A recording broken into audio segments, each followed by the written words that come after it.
Hey guys, Tom with Permaculture Wilmington here, and today we are planting some kale in the middle of a field that is pretty much first succession. It's all bramble and some early succession grasses, so it's pretty less evolved, I want to say, than a forest would be. And what I'm trying to do here is fix what the people before me have done with using tractors and plowing and just doing a lot of things that are fighting nature and fighting what we want to happen. So what I've done so far is dig a trench, basically, and this is on contour.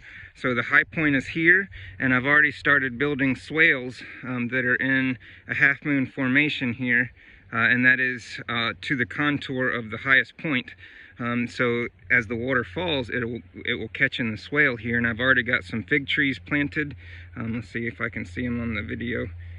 But they're in this row right here, and it goes all along, all the way back to the corner, which is where I want to have a pond. So I tried to pitch it so that it was 1 degree off to do like a keyline contour concept, so that the water all kind of channels into the pond area if we get a flood at some point. But right now I'm just interested in getting water to go down because it's hitting this clay, which is it's a sandy, silty clay, which is the yellow that you see at the bottom of the soil.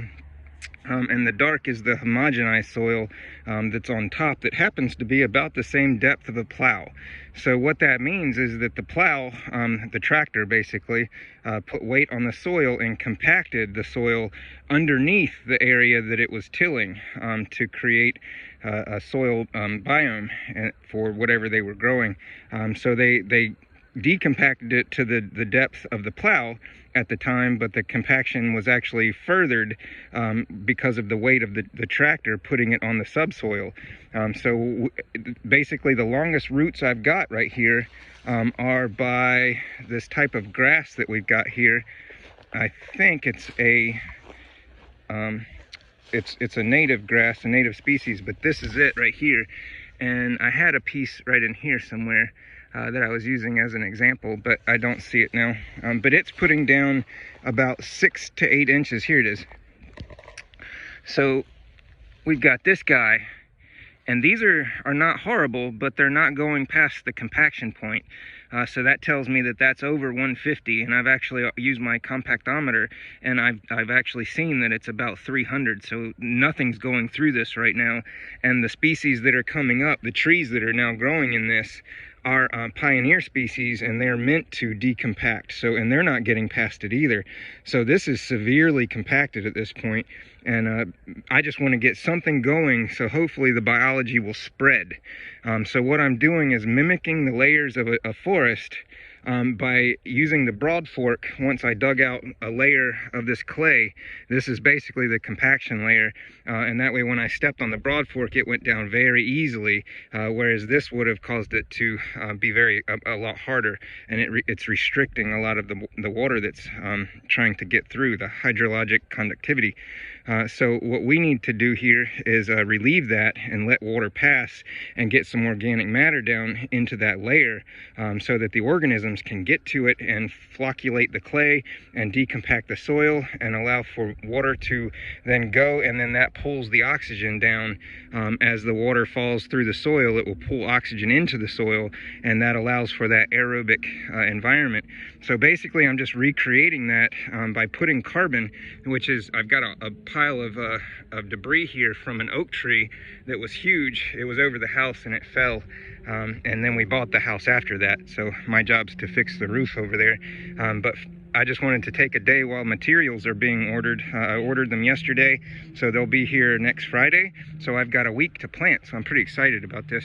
But what I'm doing here is just recreating forest soil, and I've got carbon down here, so I've put my initial layer after I forked was humic acid and a little biochar, and then some compost. And after that I put wood on top of that, because the wood would be the food for the fungi that are in the compost. So now I'm going to put another layer of soil, and I like to do this where I use the topsoil that's here underneath the grass, and that way I turn it downward and put it on top of that, and break it up just a little bit, just so I can get pots in on top. So I do this, and those roots that are there are going to put more carbon, and this is microbe filled and colonized carbon, whereas this has been dried, and a lot of the organisms have gone dormant, and not all the organisms in an aerobic food web have dormancy states. So this basically, if I just put wood in there from an old oak tree, it would definitely be quality material, good carbon source with a wide C to N ratio, but it's not going to have a complete food web. So that's where the compost comes in that I put in, and then the biochar increases the amount of moisture and also houses a lot of the bacteria that we need in an aerobic food web.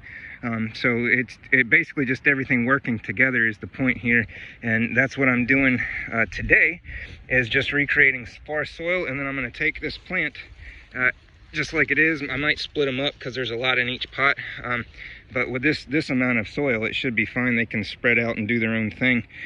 But what I'm going to do is just basically put that plant right on top of there, and then fill in around the sides and put one about every 3 feet. And that way next season, this soil right here would be worked so I can plant pretty much anything I wanted to. But I'm going to try to get a food forest going, and this is going to be my market garden area of the food forest.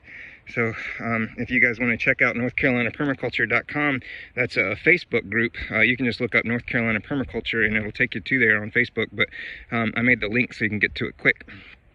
But what I posted was a general overview, a actual zone map of what I'm going to be doing my food forest.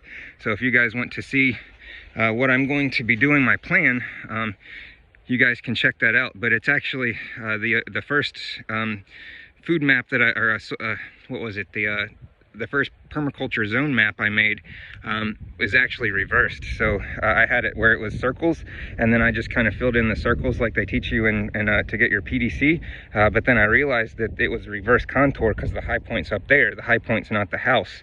So then I had to actually change the pattern, so that instead of having circles go this way, they're actually going this way to be on contour and trap that water as it falls. But that's what I'm doing, guys. Hope you're doing well. This is Tom, and I'm in Atkinson, but Permaculture Wilmington is my YouTube channel. Thank you so much.